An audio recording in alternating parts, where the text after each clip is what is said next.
Hello and welcome to another edition of Madden Benz Unfiltered. Tim Benz and Mark Madden. I'm back from the hunting cabin in Ligonier after covering Steelers training camp for the weekend. Week 1 is in the books, and obviously the Super Bowl is coming. I think we all know that, especially now, Mark, that the Steelers have put together and perfected the plan to move away from the 3-4 defense and move to the 3-7-4 defense based on their 5 inside linebackers with 2 outside linebackers look that they're putting together. It's like a bad soccer team, Tim. They're going to use 7 midfielders and hope that kind of clogs things up. Yeah, but would the midfielders and the team you're imagining be better than the collection of middle linebackers that the Steelers are going to throw out there? Well, I don't think they got this Quan guy to be a backup to you, Quan Alexander. I would think that they brought him in because they didn't like what they saw of Holcomb and Roberts, even in the brief showing they've had so far at training camp, and figured, hey, we need more and better. Or maybe even best case scenario, they just didn't like what they saw Mark Robinson as a backup and figured they needed better than him. And I think they probably do. I think Mark Robinson is this mid-level football talent, a guy really without a position who they've imagined into being better than he is, but I think reality's setting in. It could also be that the 2 special teams-oriented guys in Kwiatkowski and Tanner Muse are just that, and they don't think they can suck any, actual defensive snaps out of them if Roberts and Holcomb get hurt, and they can see Alexander being that guy to play either position if one of those 2 guys gets hurt, because he is a little bit in between the 2. I think they put too much priority into guys who are just special teamers, and in some ways have handicapped their roster in the past by doing that. Not just them either, Tim, but a lot of football teams. I remember back in the day when you would just pick the best football players and then figured out who could play special teams best after.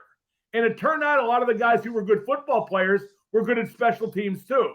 The idea of getting special teams specialists, I don't think it's paid dividends for the Steelers to this point. I think one reason why there might be an emphasis in the linebacker position, I heard this stat being thrown around camp over the weekend, is apparently the Steelers had the fewest special team snaps from linebackers of any team in all of football. So they wanted to bulk up there. What does that mean? Why would I be concerned about that? Because their special teams weren't good enough, and they need more players who can actually make tackles and be physical on the team's unit.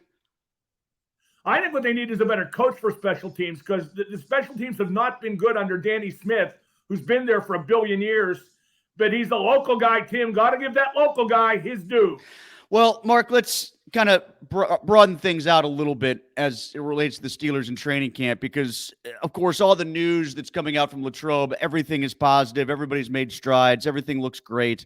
I kind of thought it was funny this week when we saw the coach sniping that was going on with Sean Payton going after Nathaniel Hackett. Did you get a laugh out of that? I did, and I actually got a laugh out of his comment, too, when he said, I was just putting on my Fox Sports analyst hat. That's nonsense. It's complete nonsense, because he never said anything that inflammatory when he was on Fox. He never said anything that interesting when he was on Fox. Exactly. That's the point. But I know for something like that, that is so rare, because these guys know when they're in those Fox positions or NBC, CBS, ESPN positions, they're probably getting back into coaching anyway, which is. Here's where I think that came from. I think that he got there and he knows already that Russell Wilson stinks and that he's washed up. And I'm not sure Russell Wilson was ever all that good in the first place. I think he was quarterback of a juggernaut in Seattle for a couple of years and, got rep because of that. But I think he knows Russell Wilson stinks, and he wants to get people talking in advance about something other than that.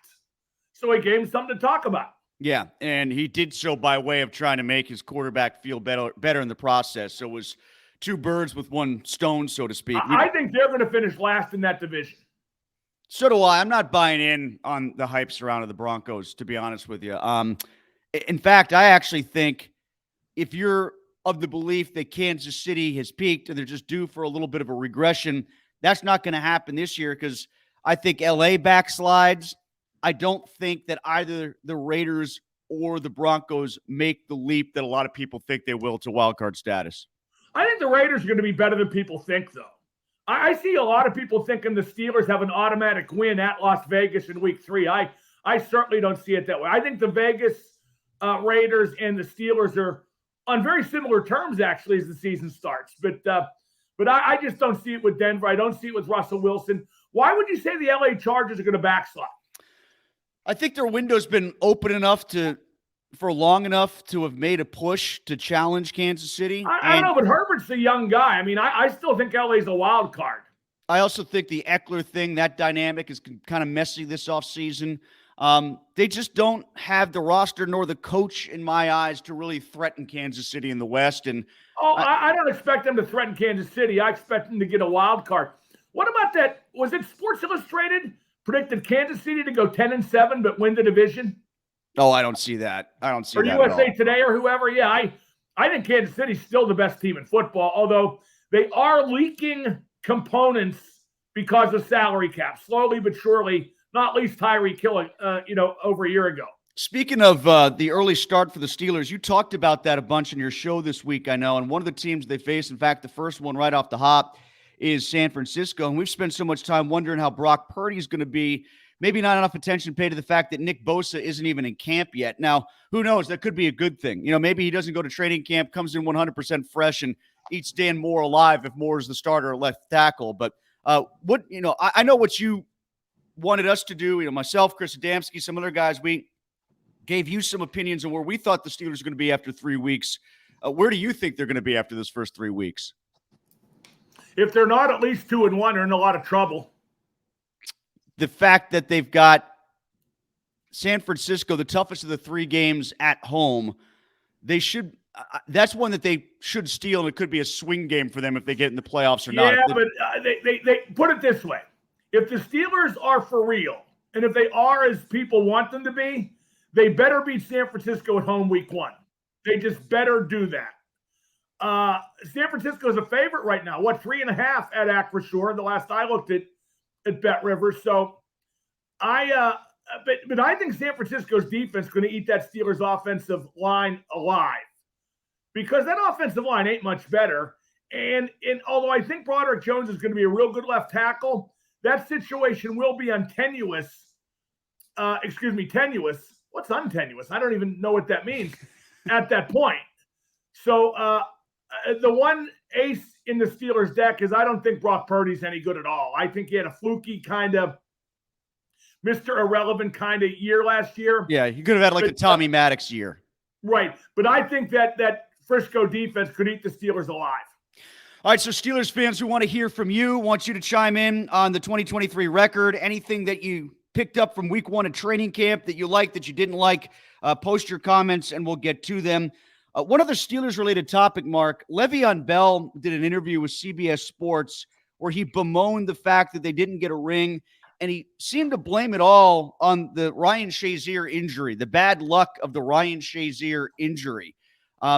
That's kind of given those teams that he was a part of way too much of a pass to say it was all about injuries. And I know he had injuries as well in postseason games that screwed things up, but specifically about the Jacksonville game, maybe don't run your yapper about facing New England again in 2 weeks before the game like he and Mike Mitchell did.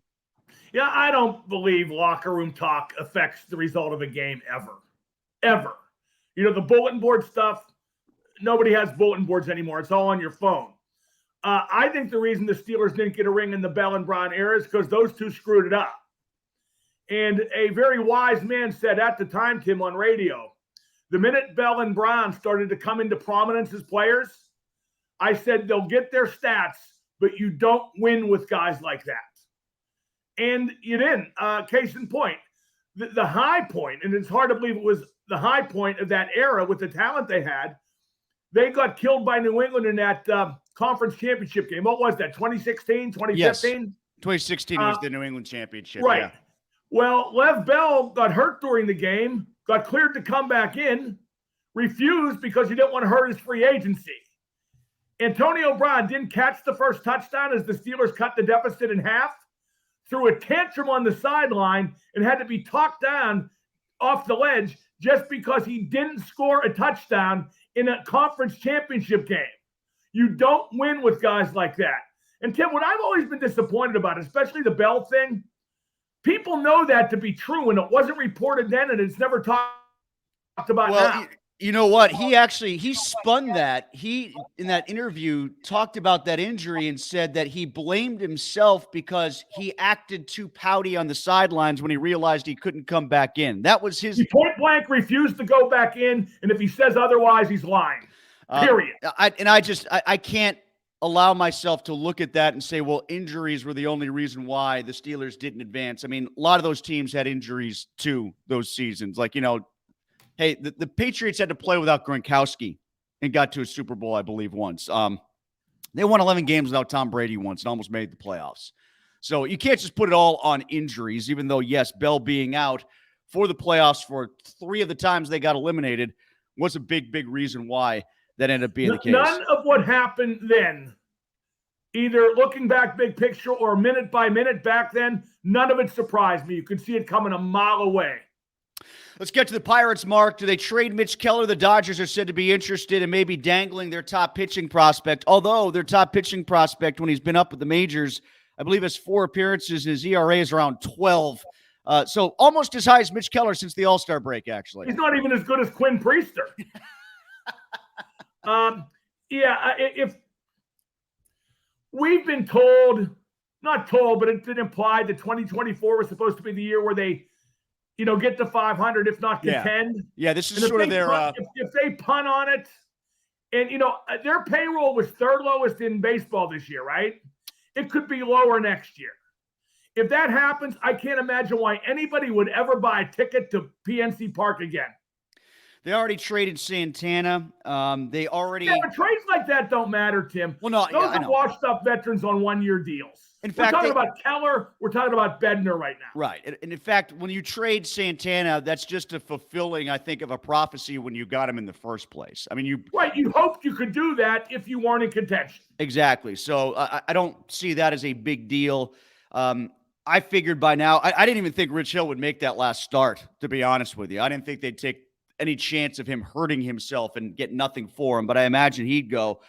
Keller and Bednar, to me, I'm on your side of the fence on this, that it's not only a white flag for this season, of course, but it also is for next season. And it's a signal that the whole process is going to reboot again, as if it was ever close to being finished in the first place. And it also tells me they're going to slow play Paul Skeens.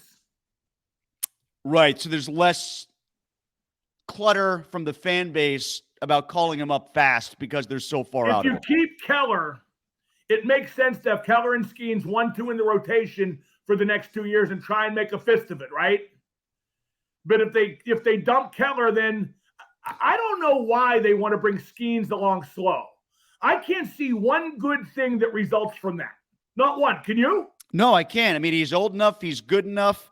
I go back to what Jay Johnson said when I was filling in on your show, the manager, coach for the LSU baseball team. He's 1,000% convinced that he can win in the big leagues right now. He's seen big league players, he knows, and I think his stuff plays. I think his maturity plays. I want to see him up next year, and I want to see it happen out of spring training, to be frank with you. Yeah, I do too, but I just don't feel like that's going to happen. Do you? No, don't take any chance of wearing that arm down and taking reps off of that arm in the minors. There's no reason for it. Don't take any chance that your organization, which has proven that it can't develop young talent, get him up here before they saturate his head with whatever stupidity has ruined so many in the past, rather underdeveloped. The one thing about the Keller, this is me playing devil's advocate, I suppose, a little bit, because I think it's wiser to hold him than not. But if they do trade him, is it possible that it's the right move because you've already gotten the best you're ever going to get out of Mitch Keller, and it was those few months before the All-Star game? Is that possible? No. I mean, it's possible, but I mean, here's one thing I will say. Every time somebody signs long-term with the Pirates, it seems like they give up on their career and their stats go down. Look at Reynolds. I'm serious. Look at Reynolds. Look at Hayes. I believe Reynolds and Hayes signed long-term because of lack of confidence in their long-term abilities. And now that they do have the long-term financial security, it's become a self-fulfilling prophecy. Henry Davis made a real nice play in right field, a throw from right field. That's why they can't put him at first base, Mark. I know at least for now people are talking about that as a prospect. One tool that he has going for him in the field is his arm. Put him somewhere where that arm plays. Yeah, what was that? A 9-2? Yeah, 9-2. 6-2. 6-2. Yeah, 9-2, 6-2, I think is what it was. Yeah. That sounds like the Beverly Hills zip code. Well, the Phillies screwed it up, no doubt, but it was still a great throw. Yeah, no, it was a great throw. I mean, Henry Davis might have the arm to play right field. Maybe you leave him there. I don't know. I mean, Andy Rodriguez, he's not done a whole lot offensively, has he? None of those guys they called up have. No, I mean, they've all had flashes. They've all had good games, but that's part of the thing with – 9-2-4-2 it was, Tim. Excuse me. That's part of the issue with young guys is that you'll get a pop from each of them in various games. You'll get the Mike Tomlin popcorn thing. But for them to all be good at once, that's why it took 2011 and 2012 to happen before the Pirates eventually got good in 2013. It takes a long time for those guys to coalesce and be that good together. Yeah, I still think their most potential is next. I still think they should keep those guys, Keller and Bednar, and go for it next year. I think it's a long shot, but at least it's a shot of some kind. Mm-hmm. No, I hear that. I hear that. And the shot that they're going to I can't guess what they're going to do. I mean, do you have an idea? Today for the trade deadline?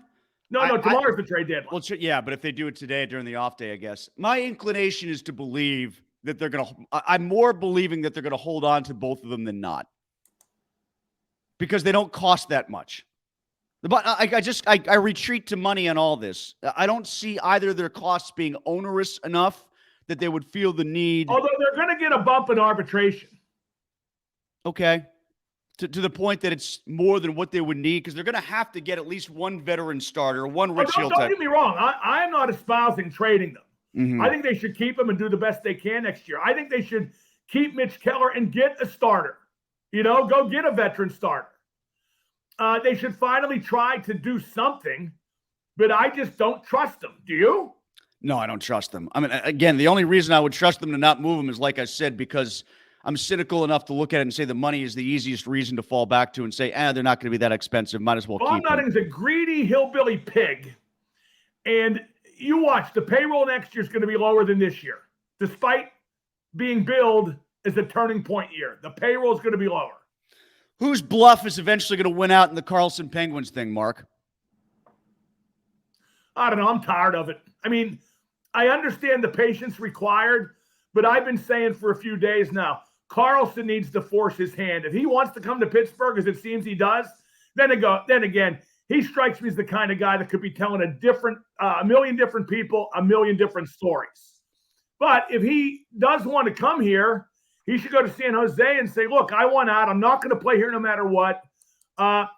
You need to trade me to Pittsburgh. That's what he needs to do. I just want to know what the plan B is. Or was it Carlson the whole time or nothing? And if it's Carlson the whole time or nothing, then my thinking is they're probably going to keep Petrie, and then Petrie better be better. And I know a lot of times when you get a defenseman, he's not that good in the first year and tends to be better in the second year of a new system. Right, like Gonchar. Gonchar's the most classic example, yes. Petrie ain't Gonchar. No, he's not. And he doesn't have the offensive upside that Gonchar ever did. And I think he's more washed than Gonchar was at the time. But at least I think Petrie will have a better season this coming if he stays with the Penguins than he just did. I don't think he can help but. I don't think there is the plan B. I don't know if they ever would have considered Tony DeAngelo as I was pushing. Mm-hmm. But I've been thinking Carolina got DeAngelo 1 year, $1.7 million. That's incredibly cheap. I might rather have DeAngelo at that deal than Carlson at his. Why? Just because you think that it gives him more cap flexibility and the net between him and Carlson isn't as big as we're making it out to be right now? Carlson had this great year last year, but it was almost out of the blue, wasn't it? Yeah. It felt like he wound back the clock. He had several mediocre to bad years after that injury, correct? Yes, yeah. Well, it's a matter of what you trust. I think he would be a good fit in Pittsburgh's system because they'd let him do what he wants to do offensively. And I think that's how they want to think. So I don't think it'd be 101 points, but if it's in the 80s, that's pretty good. I'd take that. Oh, no. Sure. I'm not saying I don't want him. I still want him. I'm just, looking back. I think in this system, DeAngelo's good for 55 to 60 points. Here's a good one from Ron who just checked in. The other guy I was going to get to, Paul Martin's another good example. of a guy Right. who wasn't good his first year and then got better for the Penguins after that. Maybe not to the Gonchar degree, but it was a watered-down version of that, and maybe Petrie could be a watered-down Paul Martin. If Paul Martin dated a girl that lives 2 houses from here.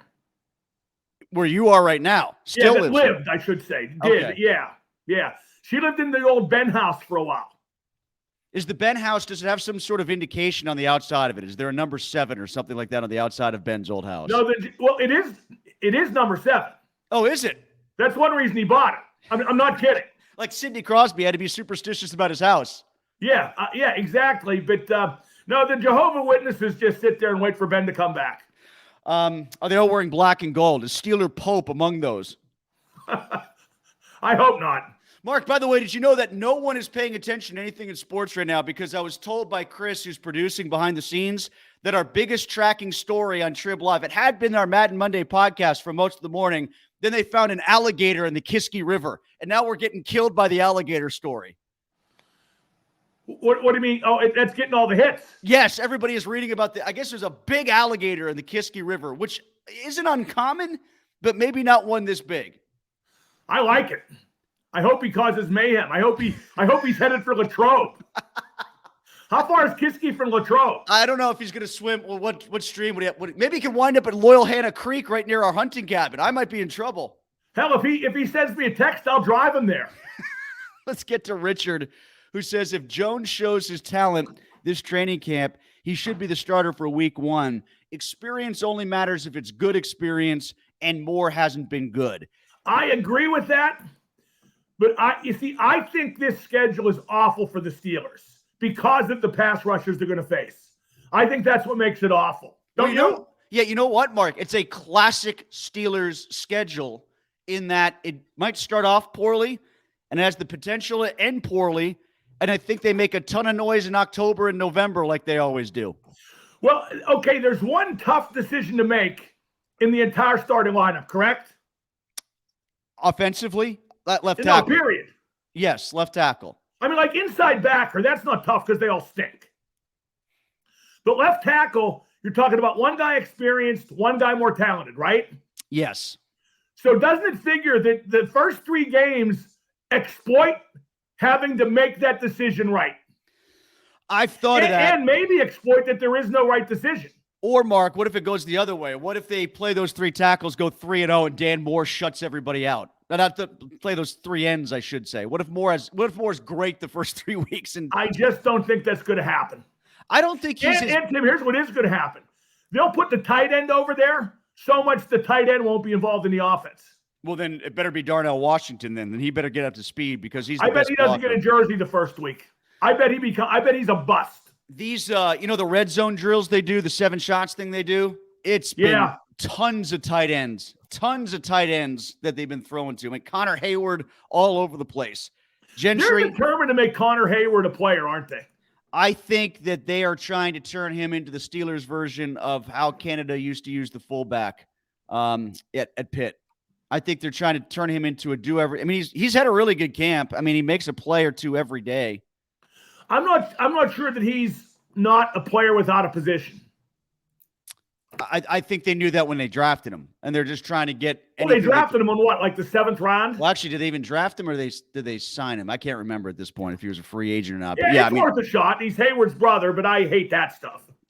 Calvin says, "Is T.J. Watt elite? Why can't Broderick Jones learn from him and be ready for the first 3 weeks?" Well, first of all, they're on the opposite side of each other. That's first and foremost. But I mean, like, it's not T.J. I mean, you're supposed to get better by extension. Chuks Okorafor did that, for crying out loud. He was better in part because he was going up against T.J. Watt every week. Yeah, but here's the thing.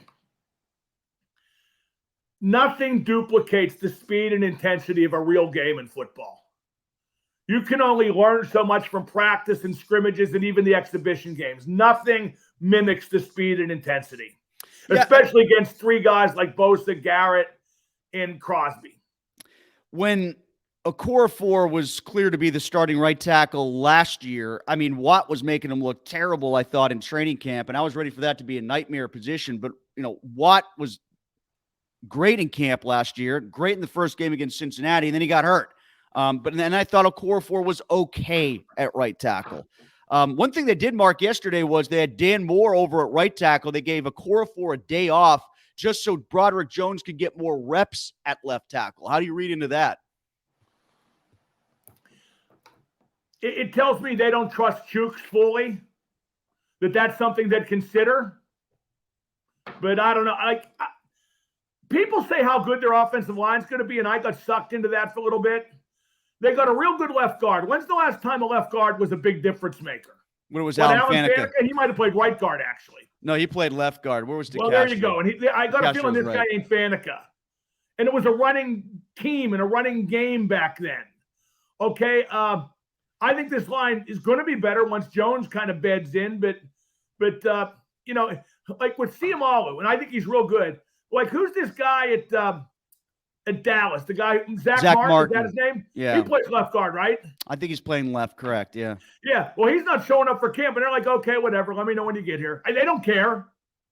How about what's going on in Indianapolis? We should start taking notes on that situation. They don't care about that either. No, I care because it's going to happen here next year with Najee and his contract. They'll just let Najee go. I mean, do you think there's going to be a big sit-down on the team bus with Art Rooney II like there was with Jim Irsay and Jonathan Taylor this week in Indianapolis? I can't wait to see how that goes down. I didn't know that happened. What was said? Something about, they're trying to decide if they're going to put him on PUP or they're going to put him on NFI, the non-football injury list. There's a debate over whether or not he's got a back injury.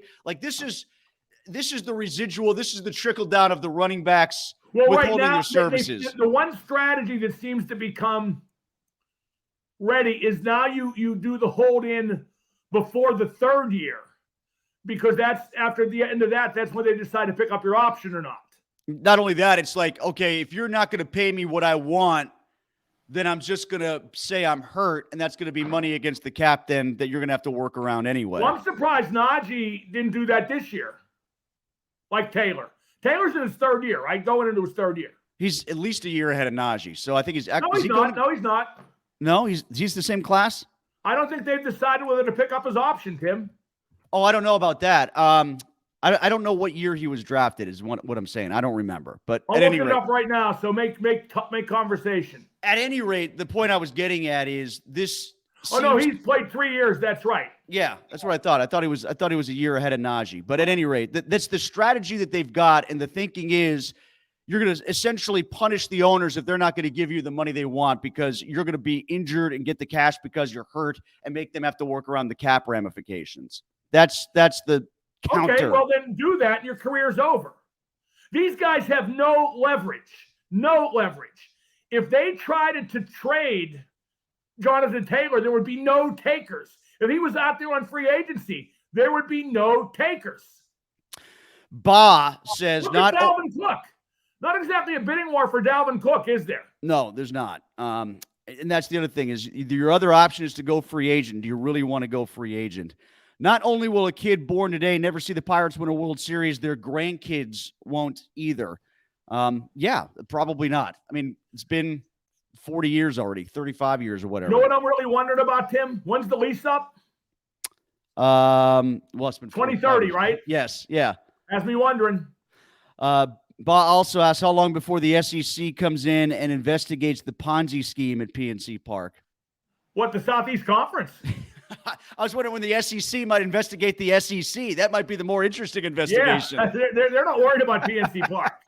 And finally, Eric says, why doesn't Shelton put the best players out there every game? What's this weekend roster strategy? Well, at this point, does it matter? I mean, at this point... No, but at one point it did matter. It could have mattered. Like, he wants it to be a get-along gang. He doesn't want any unhappy faces because he's an amateur and incapable of handling unhappy faces. Mark, big guest. Is it today or tomorrow for Ted Nugent? Oh, we don't have a time set yet, but we'll get him. Oh, okay. All right. I thought that was coming up sometime this week. No, it is. He's in town Friday. So he'll be on, we hope, sometime this week. Who was the concert you saw over the weekend? I saw you tweeting about some show. Foreigner with Loverboy opening. Where was that? Star Lake. Oh, okay. All right. About 13,000 maybe. So you could actually get... I mean, Foreigner with no original members at all. Mick Jones is still with the band, but he's older. Mm-hmm. He owns the name. He doesn't turn up much. It's kind of like Gary Rossington. I hope not. but Gary Ross with Leonard Skinner, where he barely showed, played 2 songs that he did, and then he passed. And I hope it's not that with Mick Jones, but there's kind of a vibe that I felt with Gary that I'm feeling with Mick. I hope not, but it was really good. Luis Maldonado is in Foreigner now. He's one of their rotating guys, right? Mm-hmm. It's guitarist, bassist, keyboards, backup vocals, just a utility guy, right? Well, Tim, he was playing for UFO in the infamous concert I saw at Manchester, England in 2000, where the night before UFO were great, but the singer's nephew took a swing at the guitarist backstage after. I did not know about that. Michael Schenker, Phil Mogg's nephew, gave him a black eye. Okay. All right. So the next night in Manchester, Schenker comes out with he put an arrow pointing to his black eye and an inscription, "Spike did this," which is Phil Mogg's nephew. And then after one song, Schenker takes a swing at Phil Mogg on stage. and they finished the show with my friend, the late great Pete Way, the bass player, stepping between them constantly. But that was the last concert Schenker ever played with UFO. That's a hell of a way to go out. Yeah, but as I said to Phil and Pete, not immediately after, well, actually to Pete immediately afterwards, Pete was apologetic. He said, "Listen, I've heard about disasters like this with you guys so many times. It was kind of cool to see one. No offense, because stuff like that happened all the time." Yeah. So, but anyway, Luis Maldonado was like a 20-something, playing the utility role, the keys and guitar players. And I remember seeing him backstage, and he looked like a deer in headlights. So when they did the bad intros, I was in the front row. Yeah. They did the bad intros. And when they introduced Luis, I chanted, "UFO, UFO." And he smiled and pointed. So at least somebody got it. All right. Well, Mark is back on the air today, Monday through Friday. You can catch him on 105.9 The X. One last thing. Loverboy. Yeah. With 4 original members were excellent. And that despite Mike Reno, the singer, looking an awful lot like Dusty Rhodes, the American Dream.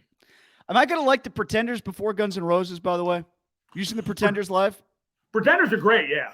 Okay. They're great. It seems like kind of an odd fit for them to open for Guns N' Roses. Yeah, I don't know who's in the Pretenders now, but all that really ever mattered was Chrissy Hynde. Well, Mark is on 3 until 6, so make sure. And Martin Chambers. I would guess Martin Chambers is still on drums. He's on today, and we'll talk more about this in the alligator in the Kiski River, maybe. Who knows? Because can't do all sports all the time. That's for sure. Not this time of year anyway. I don't want to do any sports anytime. Listen to Madden Monday. It's on our Fan First podcast forum, so make sure you can listen to that there. Download it. We want to beat the alligator today on our reads. That's our main goal, and we'll be back next week. The alligator. We'll be back next week here on Madden Benz Unfiltered.